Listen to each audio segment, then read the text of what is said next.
Welcome to today's episode of the Everyday Leader Podcast, where you'll be joined with myself, Drew Norton, and Matt Herrington, as we discuss how you can be a leader both on and off the field. Welcome to the Everyday Leader Podcast. Leadership is a choice.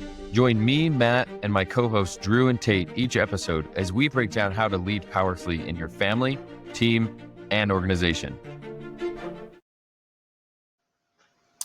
Welcome to today's episode of the Everyday Leader Podcast. Matt and I are super excited to be here together with you. Kind of fun. We're doing a bonus episode this week for the Culture of Champions event happening today.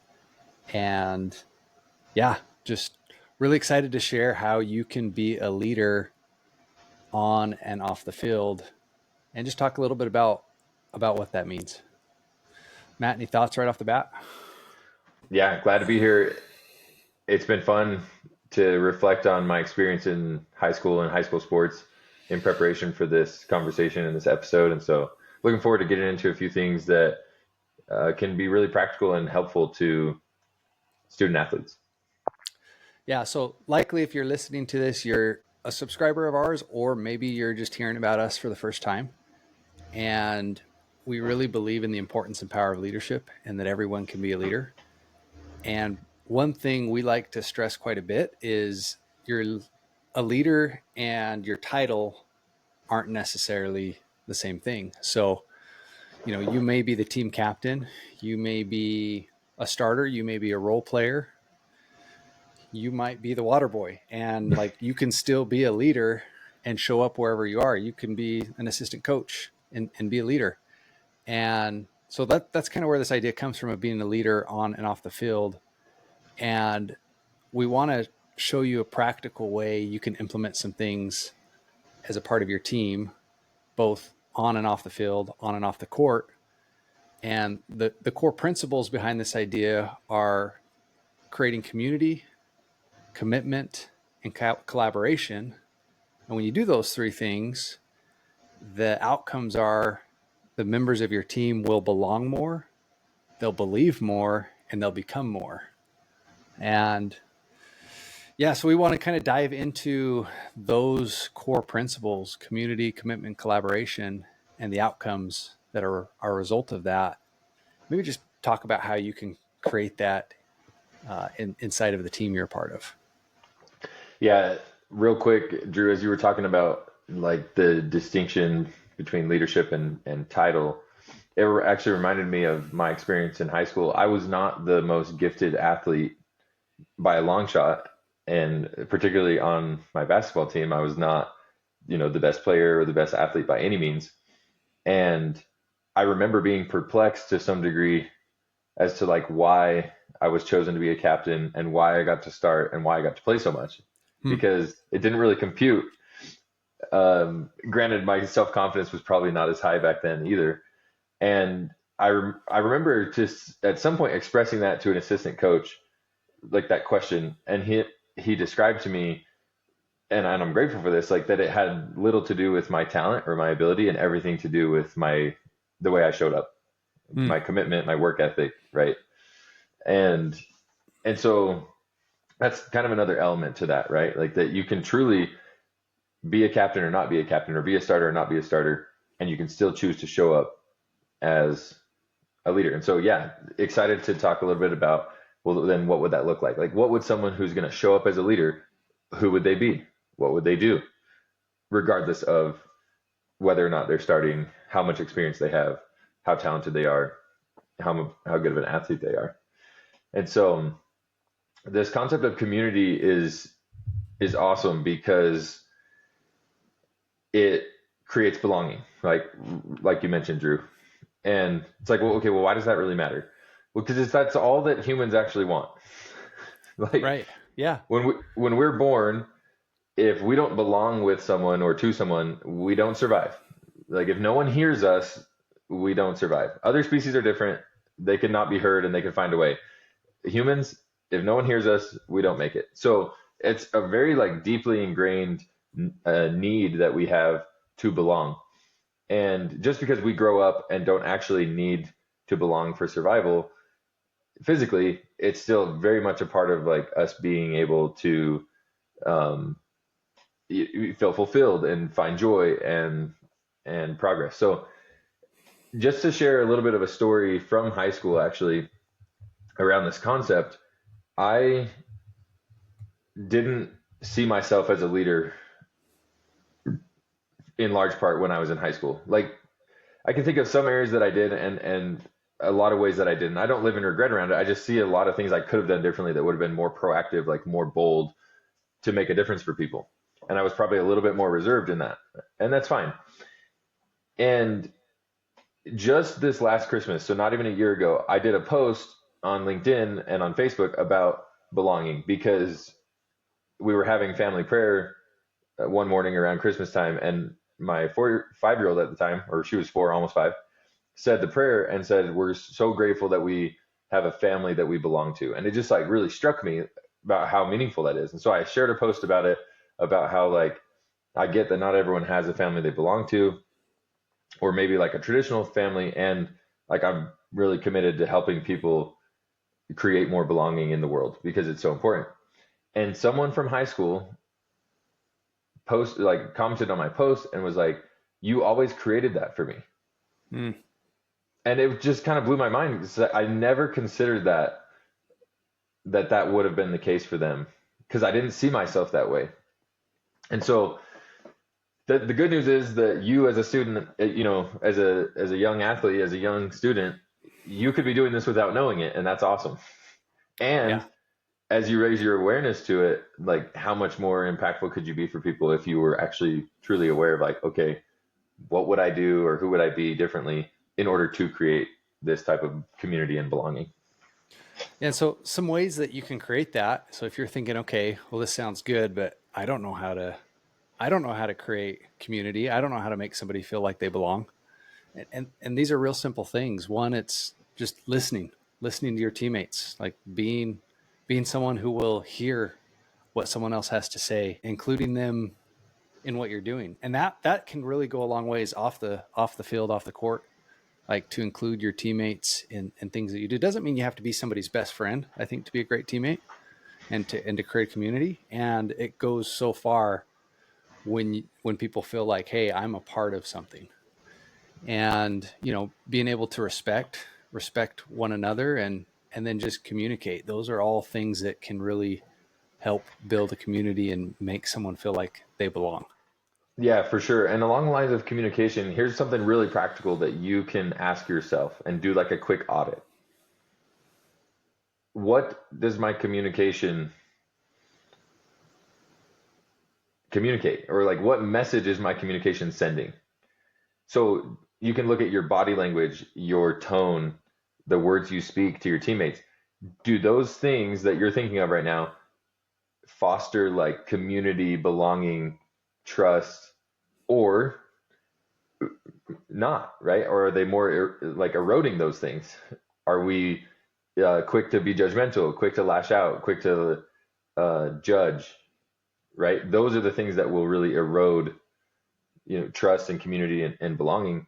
And so, yeah, I invite you to just consider that. Like, is the way you're communicating, is it building these things, or is it, eroding them or tearing them down?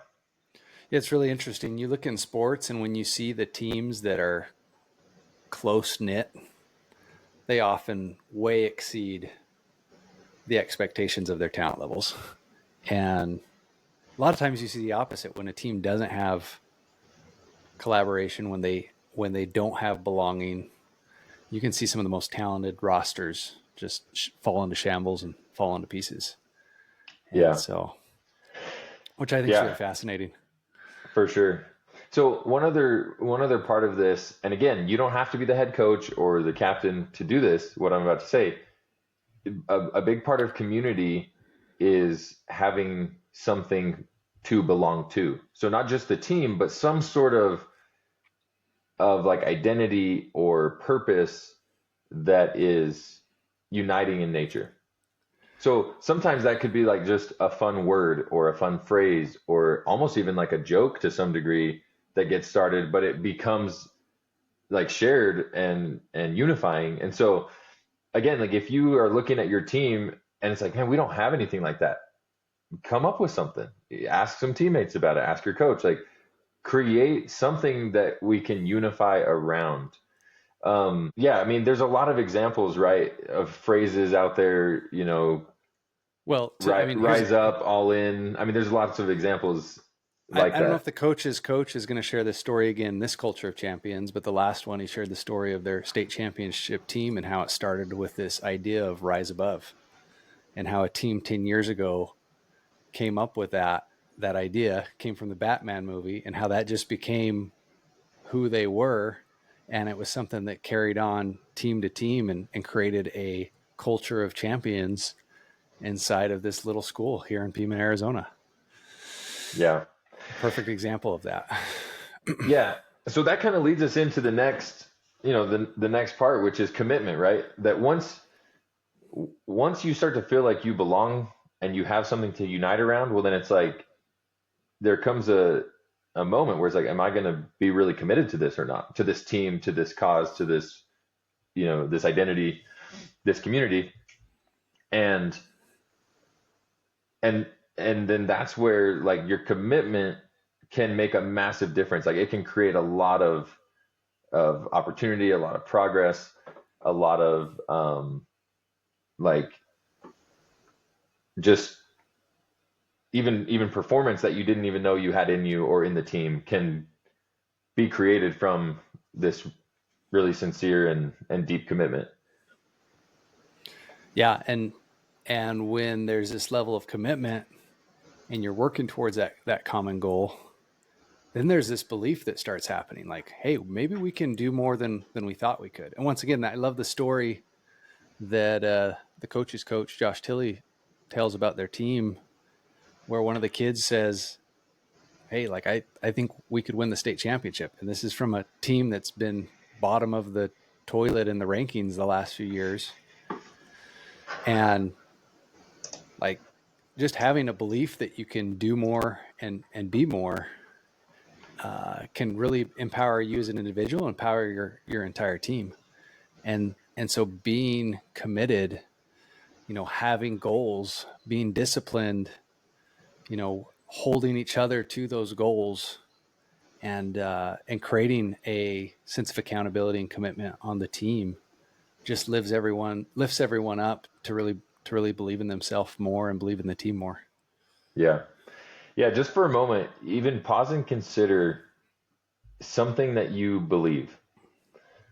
And then think about how it causes you to think a certain way and act a certain way and even have conviction around something in a certain way.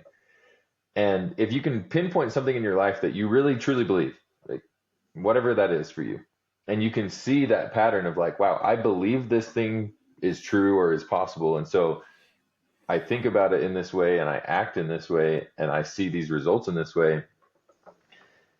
That's actually really cool because you can kind of work backwards and then be like, well, what if I believed in my team or, in whatever it is that we're doing as a team? What would be possible? What would be created? And that's fun to consider because you get to decide that. You get to decide if you believe something is possible or not. And sometimes it feels like there's a lot of external circumstances that dictate that. And I want you to know like that is not the case. You get to decide if you believe something is possible or not. And when you choose to believe and you choose to get committed, you've just created an opportunity for something really special to happen. Yeah. And I think that's where the last piece of this all comes in. So collaboration, and with collaboration, becoming more. And so, and we like using letters that repeat.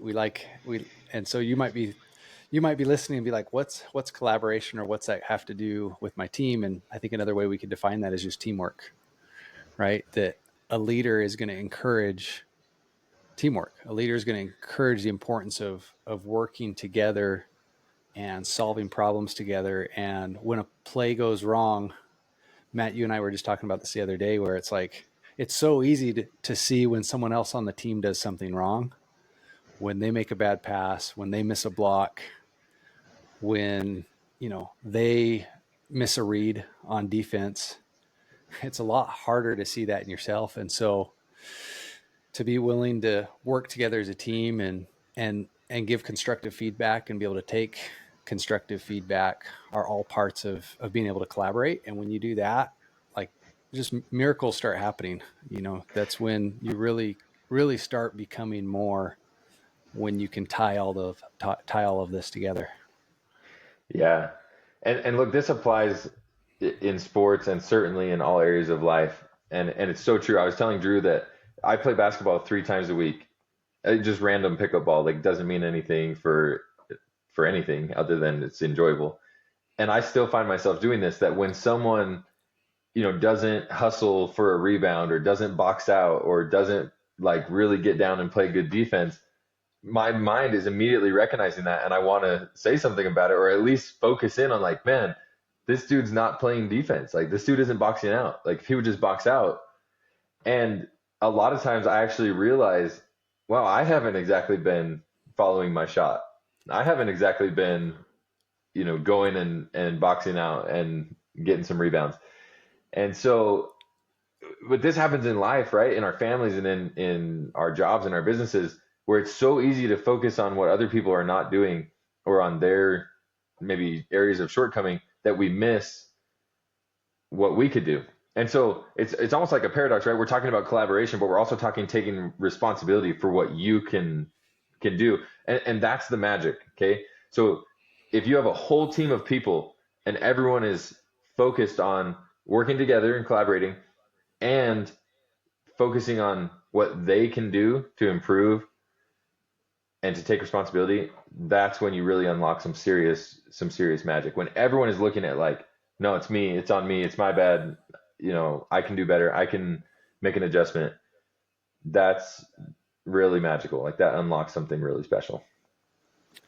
Yeah, and I think back to my time in sports. I wasn't the star athlete either. And honestly, there was a lot of ways where I look back and I'm like, man, I really failed to be a leader myself. But I think of some of those that were a leader for me and what that meant at that time, and little things too. Like, I remember we weren't even great friends. In fact, often I felt like I was anything but one of this guy's friends that was my teammate. And I just remember, a guy really playing dirty in a basketball game and him like knocking the guy over and being like, hey, if he keeps doing it, let me know. And like, just remember thinking like, oh, he's got my back. Like, and instantly, like, my relationship and how I viewed him just changed, because I felt like, oh, like, I actually do belong. Like, he views me as a teammate. And just think about some of the others. I played tennis and had a great doubles partner, great friend. We don't see each other much or talk a lot anymore. And just, he was always willing to put in extra time, and he was committed to working hard with me and committed to being successful with me. And that really just helped me. I was never a state champion or anything, but it helped me feel like I belong, helped me believe in myself and believe in what we could do. And I think it helped me become a better person. My experience in sports and having others that I felt like were leaders in my life. Yeah, look, all of us, or you and your teammates, if you're listening, you're way more alike than you are different. Even like as I get older and venture into more things, I constantly remind myself of that. Sometimes we kind of get isolated in our own little head, in our own little bubble, and we're thinking that, we have these challenges or we have these struggles or this or that, and we start comparing. And what I've found is that we're always way more alike than we are different, as far as like what scares us, what confronts us, like what's daunting to us, what worries us, what challenges we have. And so just know that like you're way more alike with your teammates than you think. And there's an old African proverb, pretty common out there in the world: if you want to go fast, go alone. If you want to go far, go together. There really is a power in togetherness and going at things together. And look, it's a beautiful thing.